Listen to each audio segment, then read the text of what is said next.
Zalzala surasi Madinada nozil qilingan 8 oyatdan iborat.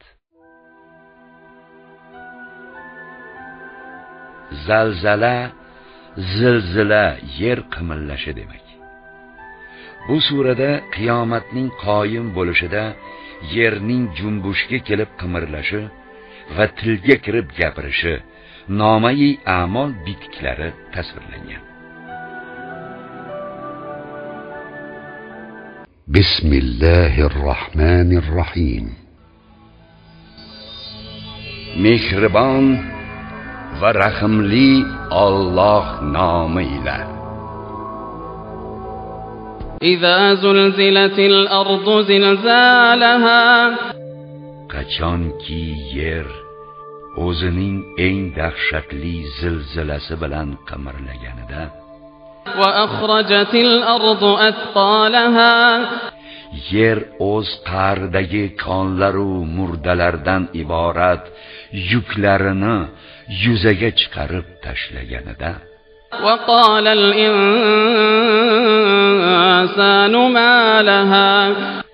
Va qayta tirilishni inkor qiluvchi inson dahshatga tushib, unga ne bo'ldi ekan deb qolganida, يومئذ تحدث أخبارها يومئذ تحدث أخبارها بأن ربك أوحى لها.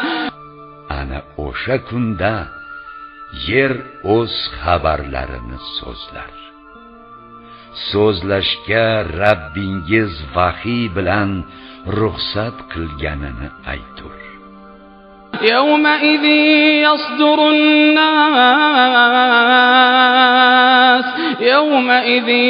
يصدر الناس أشتاتا ليروا أعمالهم. O'sha kuni, ya'ni qiyomat qoyim bo'lgach, odamlar ularga nomai a'mollarini ko'rsatilishi uchun to'da bo'lib chiqib kelurlar.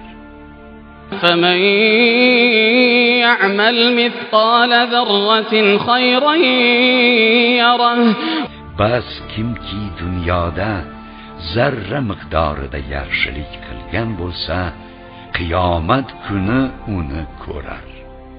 ومن يعمل مثقال ذرة شرا يره. Kimki zarra miqdorida yomonlik qilgan bo'lsa ham uni ko'rar.